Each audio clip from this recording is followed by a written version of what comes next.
সংঘর্ষ বিক্ষোভ ও সহিংসতায় থমথমে পরিস্থিতি বিরাজ করছে পার্বত্য জেলা খাগড়াছড়িতে। গত কয়েকদিনের টানা সহিংসতায় উত্তপ্ত পরিস্থিতি তৈরি হয় পাহাড়ি বাঙালিদের মধ্যে। চলে ধাওয়া পাল্টা ধাওয়ার ঘটনা এবং বসত বাড়িতে আগুন দেওয়ার ঘটনাও ঘটে। সেই সঙ্গে ঘটে হতাহতের ঘটনাও। একটি ধর্ষণের ঘটনাকে কেন্দ্র করে কেন এরকম উত্তপ্ত হয়ে উঠল পাহাড়ি অঞ্চল, সেই সঙ্গে পাহাড়ে অস্থিরতার নেপথ্যে কি কারণ, এই প্রেক্ষাপটে আমাদের আজকের আলোচনা। দর্শক, আমি ফারনাজ জুই সবাইকে আমন্ত্রণ জানিয়ে শুরু করছি দেশ টেলিভিশনের প্রতিদিনকার আয়োজন দেশ সন্ধ্যা। আজকের আলোচনায় আমার সঙ্গে ভার্চুয়ালি যুক্ত হবেন মেজর অবসরপ্রাপ্ত ইমদাদুল ইসলাম, নিরাপত্তা বিশ্লেষক। স্বাগত জানাচ্ছি আপনাকে। ধন্যবাদ। যেমনটি বলছিলাম যে আসলে একটি ধর্ষণের ঘটনাকে কেন্দ্র করে কেন উত্তপ্ত পরিস্থিতি দেখছি আমরা পার্বত্য অঞ্চলে, নেপথ্যে কি কারণ থাকতে পারে বলে মনে করেন? ধন্যবাদ। আসলে এটা একটা উপলক্ষ মাত্র, কারণ ধর্ষণের ঘটনাটা প্রমাণিত হওয়ার আগেই এবং সেটার যথার্থ তদন্ত হওয়ার আগেই এই ঘটনাটাকে নিয়ে পুরো পার্বত্য অঞ্চল উত্তপ্ত হয়ে ওঠে এবং সেখানে দুটা সম্প্রদায়, বাঙালি এবং পাহাড়ি, পরিষ্কারভাবে দুটা ভাগে বিভক্ত হয়ে পড়ে। এর অর্থ হচ্ছে এটা অত্যন্ত গভীরে এক ধরনের বিভক্তি এই অঞ্চলে মানুষগুলোর মধ্যে রয়ে গেছে, যেটা আমাদের, আমি বলবো যে রাজনৈতিক নেতৃত্বের ব্যর্থতা, আমাদের যে সেখানে প্রচলিত সাংস্কৃতিক ধর্মীয় যত কিছু আছে মানুষের মধ্যে, এগুলি সব মেলবন্ধনে মানুষের মধ্যে ঐক্য সৃষ্টিতে ব্যর্থ হয়েছে। এটা স্পষ্ট, কারণ এটা ওই ঘটনাটা মাত্র ছিল উপলক্ষ। গত বছরও এরকম একটা উপলক্ষ নিয়ে পার্বত্য চট্টগ্রাম সম্পূর্ণভাবে একেবারেই দ্বিধাবিভক্ত হয়ে পড়েছিল। কারণ আমাদেরকে এই কথাটা আমরা কখনো মনে করি না। যেমন আজকে প্রথম আলো পত্রিকায় দেখলাম, আপনি যে বললেন বাড়িঘর আগুন দেওয়ার কথা, যে মহিলা তার বাড়ির সামনে একেবারে হতবিধ্বস্ত অবস্থায় পড়ে আছে, সেটা যে কোনো মানুষের হৃদয়কে আঘাত করবে, রক্তক্ষরণ হবে, মানসিকভাবে ভেঙে পড়ার মতো জিনিস। আমরা গাজাকে দেখেই আমরা কষ্ট পাচ্ছি, আমরা এটাকে আমরা অন্য চোখে দেখি, আমরা ঘৃণার চোখে দেখছি, কষ্টের চোখে দেখছি, নিন্দার চোখে দেখছি। কিন্তু আমাদের দেশের অভ্যন্তরে এই ধরনের ঘটনাগুলি যে ঘটছে, সেটার জন্য আমি মনে করি আমরা আমাদের পার্বত্য চট্টগ্রামকে, যদিও এটা অত্যন্ত একটা স্পর্শকাতর অঞ্চল, সেটাকে বিবেচনায় নিয়ে আমরা যে আমাদের জনগোষ্ঠীর মধ্যে একটা দেশপ্রেমবোধ, ঐক্য, ভালো মানুষ মন্দ মানুষ, এটাই সৃষ্টি করতে হবে। সেখানে আমি পাহাড়ি আমি বাঙালি, এই জিনিসটা সৃষ্টির মাধ্যমে এখন যে বিভক্তি আছে, সেটা কিন্তু আমাদের জাতীয় সার্বভৌম ওই অঞ্চলে। জনাব ইমদাদুল ইসলাম, এই বিভাজনটা কি কেউ উদ্দেশ্য প্রণোদিত ভাবে করছে? ডেফিনেটলি যদি আপনার মধ্যে বিভক্তি থাকে, সেটাকে অন্যরা ব্যবহার করবে। কারণ আমাকে এইটা মনে রাখতে হবে আমাদেরকে, পার্বত্য চট্টগ্রাম অঞ্চল, আমি একটু আগে বলছিলাম যে অত্যন্ত স্পর্শকাতর এবং সন্নিহিত অঞ্চলগুলোর মধ্যে যেখানে ভোলাটাইলিটি অর্থাৎ অস্থিরতা যাচ্ছে, সে অস্থিরতার ঢেউ স্মার্টলি যদি কেউ আমাদের দেশেও ছড়িয়ে দিতে চায়, তাহলে সেখানে যদি বিভক্তি থাকে, সেটাকে ব্যবহার করা খুবই সহজ। আর মানুষগুলি যে সেখানে যদি ঐক্যবদ্ধ থাকে, তাহলে এই কোনো ধরনের বিভক্তির সুযোগ নিয়ে অন্যরা সেখানে নাক গলানোর সুযোগ পাবে না। আমি কেন বলছি, যেমন ধরুন মিজোরাম কিন্তু একেবারে অস্থিতিশীল অবস্থা, সেখানে মিজো ন্যাশনাল ফ্রন্ট ছিল, তাকে উপলক্ষ করে এই যে কুকিচিন আমরা বলি, সেটা মণিপুরের সাথে একেবারেই পুরো অঙ্গাঙ্গিভাবে জড়িত আছে, মণিপুরের কুকিদের সাথে। এবং আমাদের আরো দক্ষিণে সন্নিহিত অঞ্চল যেটা আছে, এই যে রাখাইন স্টেট, সেখানে আরাকান আর্মি এবং মিয়ানমার সেনাবাহিনীর মধ্যে যেসব যুদ্ধ বিগ্রহ, পারস্পরিক সংঘাত সংঘর্ষ, সেখানে আবার আমাদের এখানে আশ্রয় না রোহিঙ্গারাও কোনো না কোনোভাবে সেখানে জড়িয়ে পড়েছে। তো সেখানে যে যারা স্টেক হোল্ডার আছে, যেমন আমি যতটুকু জানি, সেখানে আরাকান আর্মির বিরুদ্ধে এখন অভিযান পরিচালনার জন্য মিয়ানমার সেনাবাহিনী সেখানে প্রস্তুতি নিচ্ছে। তারা তাদের বিভিন্ন সাপ্লাই রুটগুলো ব্লক করেছে। আরাকান আর্মি এখন হাত বাড়াবে হয়তো সম্ভবত বাংলাদেশের দিকে। সে কি করবে? তার অর্থের জন্য, অর্থাৎ তার নিত্য প্রয়োজনীয় জিনিসগুলো আপনার ক্রয় করার জন্য, সংগ্রহ করার জন্য বাংলাদেশের দিকে অর্থের জন্য হাত বাড়াবে। সে কি দিয়ে হাত বাড়াবে? সে তার অস্ত্র আছে তার কাছে, সে অস্ত্র সে এখানে পার করিয়ে দিবে, বিনিময়ে টাকা চাইবে। সেই টাকা দিয়ে সে হয়তো বাংলাদেশ থেকে তার নিত্য প্রয়োজনীয় জিনিসগুলো সংগ্রহ করার জন্য উদ্যোগী হবে। এইসব জিনিসগুলো কিন্তু আমাদের এই যে বিভক্তি, এই যে সংঘাত, এই যে সংঘর্ষ পার্বত্য চট্টগ্রামে, সেটা একটা সুযোগ করে দিবে বহিঃশত্রুকে। এটা আমাদের যারা নীতি কৌশল প্রণেতা আছেন, সরকারে যারা আছেন, তাদের অবশ্যই এটা বিবেচনায় রাখতে হবে যে পার্বত্য চট্টগ্রামের এই বিভক্তি শুধুমাত্র বাংলাদেশের সার্বিকভাবে বাংলাদেশের জন্য ঝুঁকি তৈরি করছে না, এই অঞ্চল পুরো অঞ্চলের জন্য একটা বা অন্যরা যারা সুযোগ সন্ধানী আছে তাদের জন্য একটা অবারিত সুযোগের সৃষ্টি করছে। সুতরাং কিন্তু এই প্রসঙ্গে প্রশ্ন রাখতেই চাই যে পাহাড়কে অশান্ত করে বেনিফিশিয়ারি কারা হতে চাচ্ছে, সে আলোচনায় ফিরবো বিরতির পর। দর্শক, দেশবন্ধু পর্যায়ে একটা বিরতি নিচ্ছি। আবার আমন্ত্রণ, আপনারা দেখছেন দেশ টেলিভিশনের প্রতিদিনকার আয়োজন দেশ সন্ধ্যা। আজকের আলোচনায় ভার্চুয়ালি আমাদের সঙ্গে যুক্ত আছেন অবসরপ্রাপ্ত মেজর এমদাদুল ইসলাম, নিরাপত্তা বিশ্লেষক। আবারও স্বাগত জানাচ্ছি আপনাকে। যে প্রশ্নটি রেখে বিরতিতে গিয়েছিলাম, আরও একটি প্রসঙ্গ যুক্ত করি। সেনাবাহিনীর 203 পদাতিক ব্রিগেড ও Khagrachhari region commander brigadier general Hasan Mahmud বলেছেন, খাগড়াছড়ির ধর্ষণের ঘটনাকে পুঁজি করে পাহাড়কে অশান্ত করার পরিকল্পনা করেছে ইউপিডিএফ।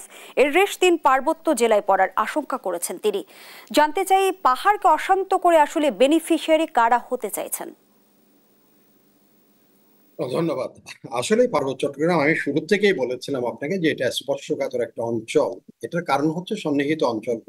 আজকে থেকে না, এটা 70-এর দশক থেকে পার্বত্য চট্টগ্রামকে অস্থিতিশীল করে এখানে যে ভূ রাজনীতির যারা বড় শক্তি, তারা কিন্তু এখানে একদিকে মহাচীন তখন তার সমাজতন্ত্র বিস্তারের জন্য, বিস্তৃতির জন্য পূর্ব ভারত এবং আমাদের এই অঞ্চলকে যেমন টার্গেট করেছিল, তাদের লক্ষ্য ছিল, একই সাথে চীনকে সেখানে বাধা দেওয়ার জন্য ভারত এবং মার্কিন যুক্তরাষ্ট্র উভয়েই তখন তৎপর ছিল এই অঞ্চলকে ঘিরে চীনের প্রভাবকে কাটেল করার জন্য। যার জন্য হয়তো সেই সময়ে পিসিজিএস, এই যে আপনার পিসিজিএসএস, তারও আগে শান্তি বাহিনী সৃষ্টি, পার্বত্য জনসংহতি সমিতির সৃষ্টি, এখনো কিন্তু পার্বত্য চট্টগ্রামে অস্থিতিশীল করে বাংলাদেশের উপরে এক ধরনের প্রেসার ক্রিয়েট করা, বাংলাদেশকে চাপে রাখার জন্য পার্বত্য চট্টগ্রামকে অস্থিতিশীল করা, কারো কারো এখানে তাদের ভূ রাজনৈতিক খেলার মধ্যে একটা গুটি হিসেবে কাজ করতে পারে পার্বত্য চট্টগ্রাম।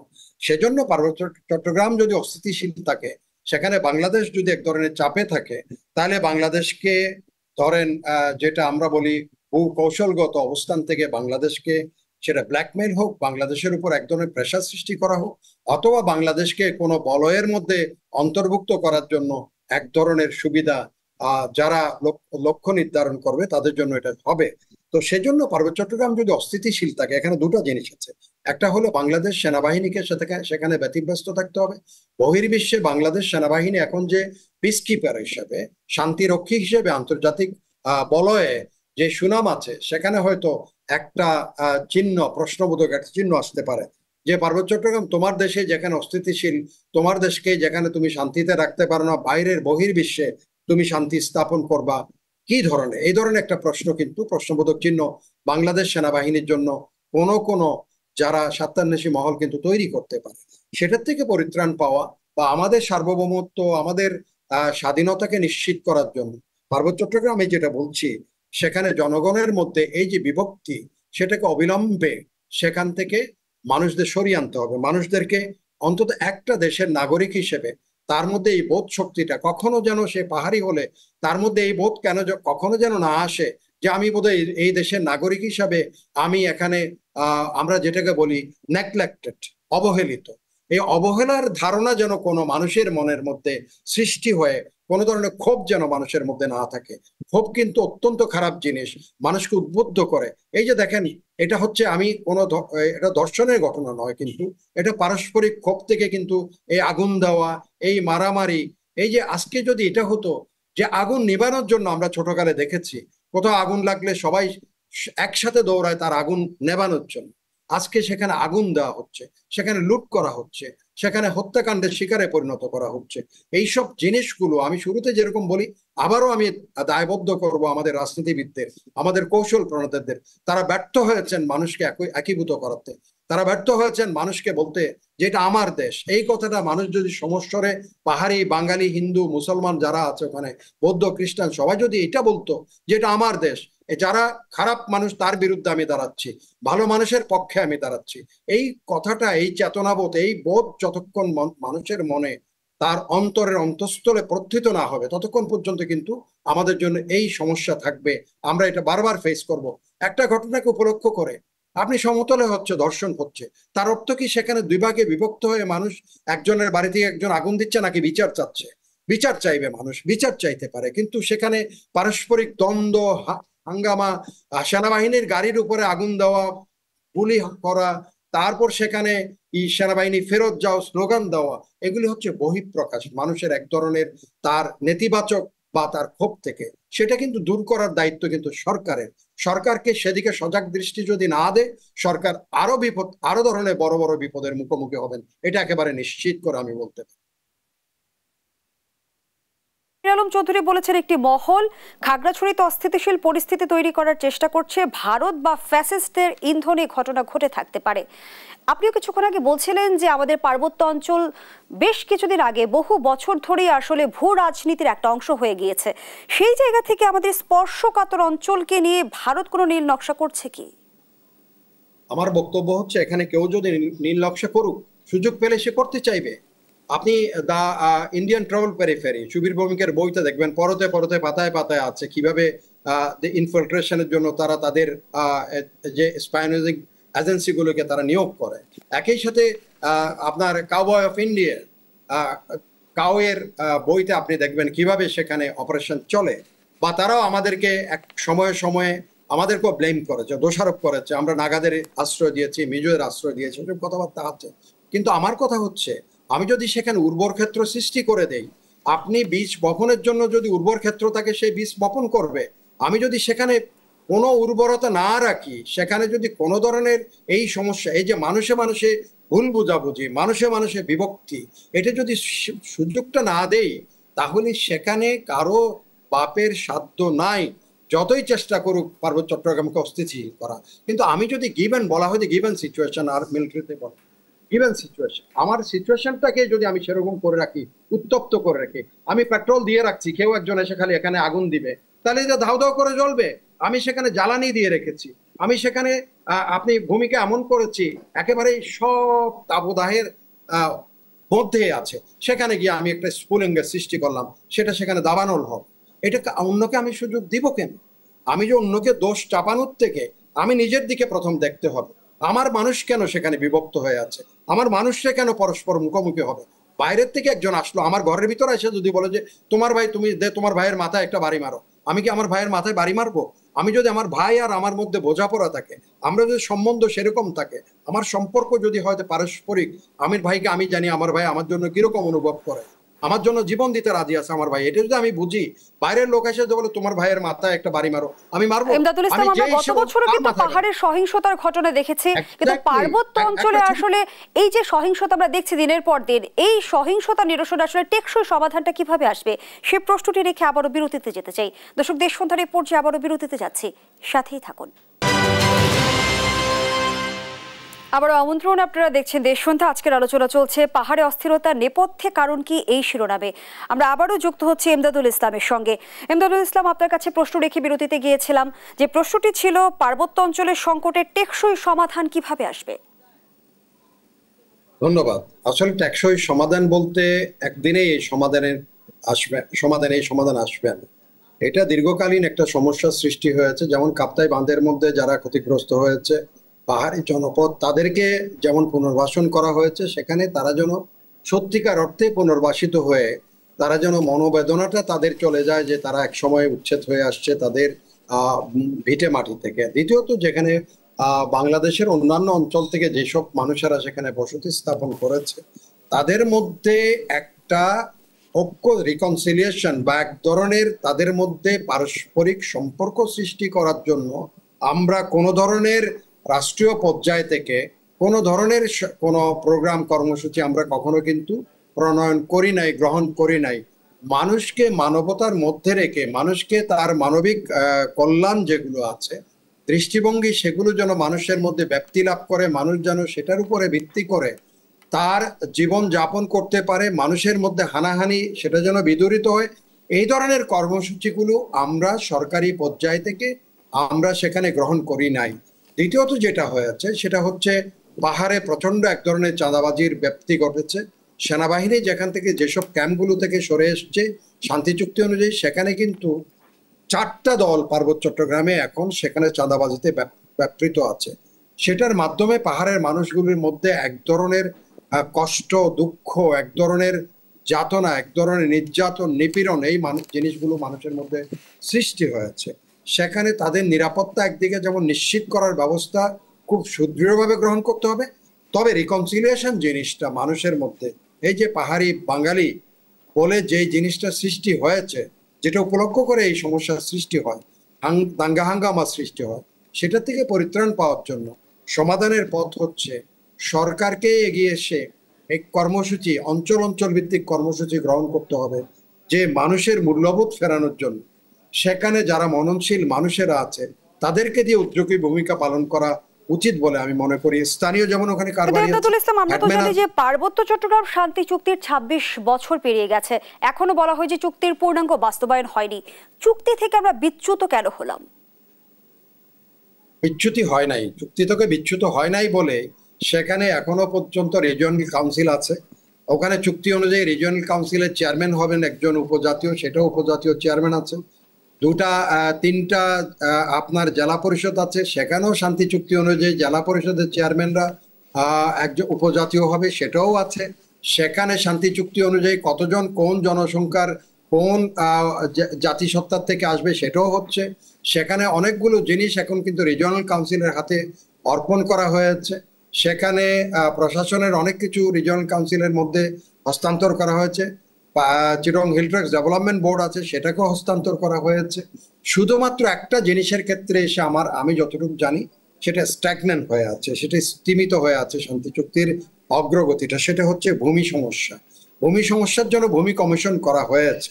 সেখানে আগে ছিল পার্বত্য চট্টগ্রামে চিরস্থায়ী বন্দোবস্ত প্রথা ছিল না, যার জন্য ভূমি কমিশনের বিষয়ে কিন্তু অভিযোগ শুনেছে যে ভূমি কমিশন কাগজে কলমে সীমাবদ্ধ রয়েছে। এটার একটা একেবারেই আমি বলবো যে এটার একটা আপনার কঠিন একটা সমস্যা ভূমি কমিশন ফেস করে। সেটা জিনিসটা খুব কিন্তু ক্রিটিক্যাল এই জন্য বলছি, সেখানে আগে সমতলের মতো চিরস্থায়ী বন্দোবস্ত প্রথা কিন্তু ছিল না। পাহাড়ের মানুষ এখানে জুম চাষ করে, আজকে ৩ বছর পরে সে আবার শিফট করে চলে যায়। যেই জিনিসগুলো সে আবাদ করেছে, জমি আবাদ করে, সেটা ছেড়ে আরেকটা অঞ্চলে চলে যায়। সেখানে যখন সমতলের মানুষগুলো যখন পুনর্বাসিত হয়েছে, অনেকেই কিন্তু সেখানে ওই যে উপজাতীয় মানুষের দ্বারা তার যেহেতু বন্দোবস্ত ছিল, সেখানে কিন্তু সেই ভূমির অনেক কিছু অনেক অঞ্চলে তার দখলে চলে গেছে, যারা বসতি স্থাপন করেছে তাদের কাছে। তো সেগুলোর থেকে নিষ্পন্ন করার জন্য, সেগুলি সমাধান করার জন্য যখন ভূমি কমিশন যায়, এখন যার দখল আছে সে মনে করে যে এটা তো আমার এই জমি, এবং তাকে কাগজও দেওয়া হয়েছে। এইখানে হচ্ছে মূল সমস্যাটা সৃষ্টি হয়েছে। পৃথিবীতে এমন কোনো সমস্যা নাই যেটা সমাধান হয়নি। এই জন্য আশাবাদী হয়ে এই সমস্যার সমাধান করতে গেলে সেরকম দূরদৃষ্টি সম্পন্ন ক্যাপাবল যোগ্য মানুষদের যদি ভূমি কমিশনে দেওয়া হয়, তারা নিশ্চয়ই সেখানে একটা সমাধান বের করে নেবেন। এবং সেটাও সমাধান বের করতে নিয়ে আপনি যেমন, আমি দক্ষিণ আফ্রিকার উদাহরণ দিব, সেখানে কিন্তু রিকনসিলিয়েশন কাউন্সিলের মাধ্যমে অ্যাপাথাইড যেটা ছিল, মানুষে কালো এবং সাদার মধ্যে যে বিভক্তি ছিল, সেটা কিন্তু নেলসন ম্যান্ডেলার এই যে রিকনসিলিয়েশন কাউন্সিলের মাধ্যমে সেটাকে সুন্দরভাবে, আমার সৌভাগ্য হয়েছিল আমি সাউথ আফ্রিকাতে দেখার জন্য, মানুষে যে মেলবন্ধন সৃষ্টি করা হয়েছে, সেটা এক অপূর্ব বিষয়। এখানে তো আমাদের এখানে সেই বড় সমস্যাও না, কিন্তু আমাদের দেশের সমস্যা একটা ছোট্ট অঞ্চলকে নিয়ে এবং অল্প সংখ্যক মানুষকে নিয়ে। আর সাউথ আফ্রিকা একটা বিশাল দেশ, সেখানে যদি সমস্যার সমাধান হয়, মানুষের মধ্যে ঘৃণার যে সৃষ্টি করা হয়েছিল, মানুষের মধ্যে যেটা অ্যাপার্থাইড অর্থাৎ সাদা কালোর মধ্যে যে সমস্যার সৃষ্টি করে, সেগুলি সমাধান করা যায়। এখানে ভূমি সমস্যার সমাধান না করতে পারার কোনো যুক্তি আছে বলে আমার মনে হয় এখানে দক্ষ শাসক যারা, প্রশাসক যারা আছে, অনেক ইংরেজিতে একটা কথা আছে, সেই কথাটা হচ্ছে হিমালয় জয় করতে গিয়ে অনেকেই ব্যর্থ হয়ে গেছেন, তাই বলে মানুষের কাছে হিমালয় অজেয়তা কেনে। পার্বত্য চট্টগ্রামের সমস্যা একজন দুজন কমিশন, একটা দুইটা কমিশন পারে না বলে ভবিষ্যতের কোনো কমিশন এটা সমাধান দিতে পারবে না এমন কোনো কথা নেই। কথা হচ্ছে সেখানে আমি কত ক্যাপাবল মানুষদেরকে, আমাদের সবচেয়ে যোগ্য যারা প্রশাসক আছেন, সিভিল প্রশাসন, তাদের থেকে বাছাই করা মানুষদের, এখন আপনি রিটায়ারমেন্টে চলে গেছে, সে আল্লাহ বিল্লাহ করে তার দিন কাটানোর কথা, তার এখন চাওয়ার পাওয়ার তেমন কিছু নাই। সেখানে না করে সেখানে যারা সত্যিকারের দক্ষ মানুষ, অর্থাৎ আমি বলবো যে আমাদের বেস্ট পসিবল যারা এই যে প্রশাসনিক কর্মকর্তা, সেরকম কর্মকর্তাদের পার্বত্য চট্টগ্রামে যার এখনো 20 বছর 30 বছর চাকরি রয়ে গেছে, প্রয়োজনে যারা ইয়াং জেনারেশন তাদেরকে বাছাই করে ভূমি কমিশনকে দেওয়া হোক, he will take the initiative এবং he will give the incentive, he will be able to motivate the people এবং এই সমস্যার সমাধান করতে পারবে। আমি এই জন্য আমি কখনো প্যাসিভ হই না, আমি সবসময় আমি আশাবাদী, অপটিমিস্টিক। এটা সমাধান করা যাবে, না যাওয়ার কোনো কারণ নাই। যথাযথ পদক্ষেপের কথা বলছেন আপনি এমদাদুল ইসলাম। আমরা আমাদের আয়োজনের একেবারে শেষ পর্যায়ে অসংখ্য ধন্যবাদ জানাচ্ছি আমাদের সঙ্গে যুক্ত হবার জন্য। দর্শক, এখানে শেষ করছি দেশ সন্ধ্যার আজকের আয়োজন। ধন্যবাদ এতক্ষণ আমাদের সাথে থাকার জন্য।